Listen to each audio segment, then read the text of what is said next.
Bush, si l'on ne tient pas compte de l'Ohio qui n'est pas encore officiel, 207 pour Kerry, il faut 270 voix pour être élu. On y revient bien sûr longuement dans une seconde.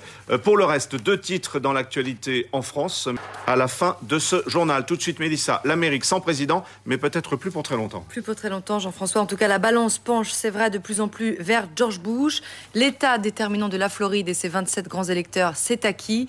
Lui reviennent. Tous les yeux sont maintenant rivés sur l'État de l'Ohio, où là, le scrutin est extrêmement serré. Là aussi, plusieurs... Olivier Ravanello, vous êtes toujours avec nous sur cet État de l'Ohio. La fin du dépouillement approche.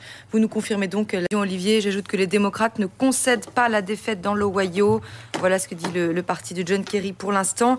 Les chaînes de télé, vous le savez, appellent à la plus grande prudence cette année, ce qui explique cette interminable attente. En attendant, le suspense s'installe. Les heures sont longues pour les candidats. On a vu l'attente à la Maison-Blanche de George Bush en compagnie. Une chose est sûre, la mobilisation des électeurs a été très impressionnante.